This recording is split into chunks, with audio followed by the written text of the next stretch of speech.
There's no shame in it. There's no stigma in having diabetes.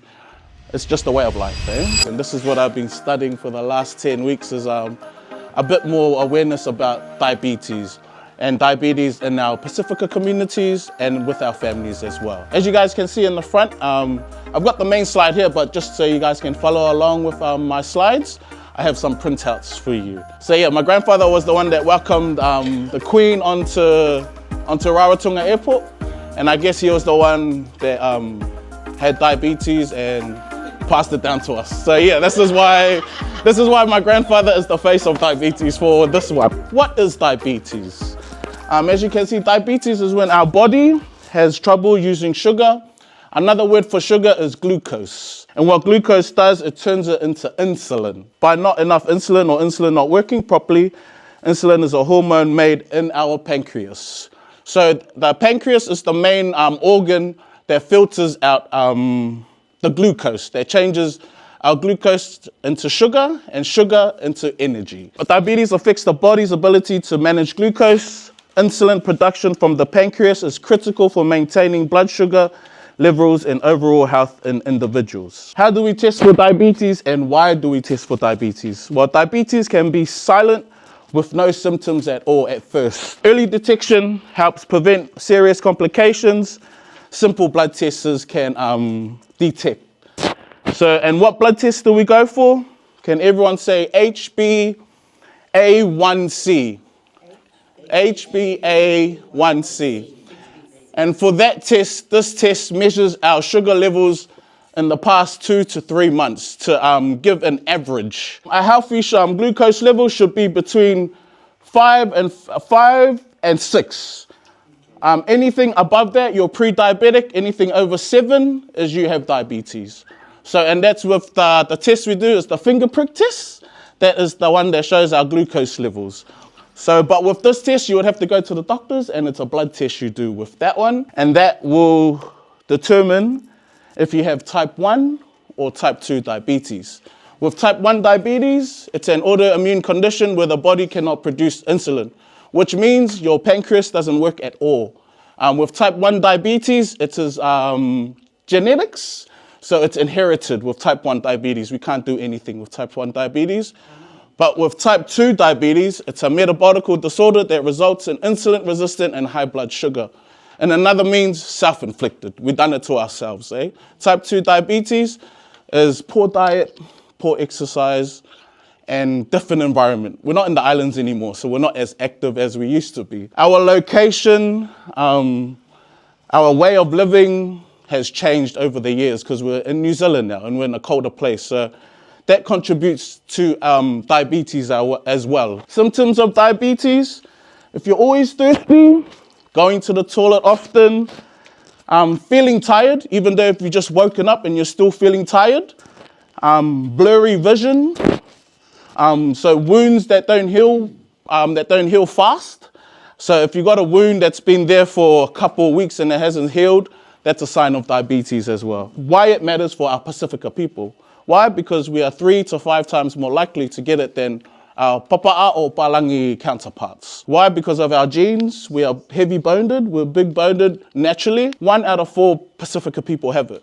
So that's probably 3 or 4 of us in here that have diabetes. It's a big stat, it's a worrying stat, but it's something we can do small changes in order to help our families in the future. These are the complications if not managed. For diabetes, it will lead to heart problems, kidney disease, vision loss, nerve damage, and foot ulcers, sometimes amputations. Can everyone say microvascular? Microvascular is our little nerve endings. So our little nerves in our fingers, our little nerves in our toes, those are the first things that diabetes hits. Why? Because our sugar levels are so high that our pancreas cannot filter anything, so it starts to affect our nervous systems. And the first ones to affect our nervous systems is our toes or our feet. Why? Because those are the small nerve endings, and that's why you see a lot of amputees, because once those nerves are gone, they have to cut it to where the damage is, so it doesn't spread into our major nerves. So eye damage, macrovascular. Can we all say macrovascular? And that is the big organs, like our heart and our kidneys. And those two are the two major ones that get affected when we have diabetes. Why? Because our kidneys are our filtering system. Anything we drink, it gets filtered with our kidneys. So, and if we're not taking the right medication with our diabetes, our pancreas won't be working to filter the insulin or the glucose to turn it to insulin. That all gets sting to our kidneys, and it puts more pressure onto our kidneys. And with that, over time, our people end up in our dialysis units. And that is why diabetes leads to kidney problems with our people, because one, we're not taking the right medication, or sometimes we're overtaking, or sometimes we're undertaking. And two is we think we're okay, but our body inside is struggling to try and filter all these things. So if you are feeling okay, still continue to take your medication, because your body doesn't produce the natural insulin that it used to. So what that medication does, it produces it artificial for you, replaces those ones with artificial insulin. So with diabetes, it affects mainly our heart, and with that, it affects our arteries. So for males, we have a lot of puku weight, and our pancreas sits just behind our puku.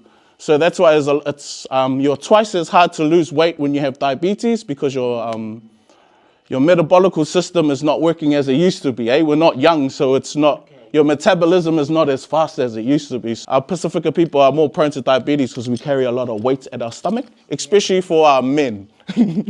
Our men have a lot of, what they call it, dad bods, A lot of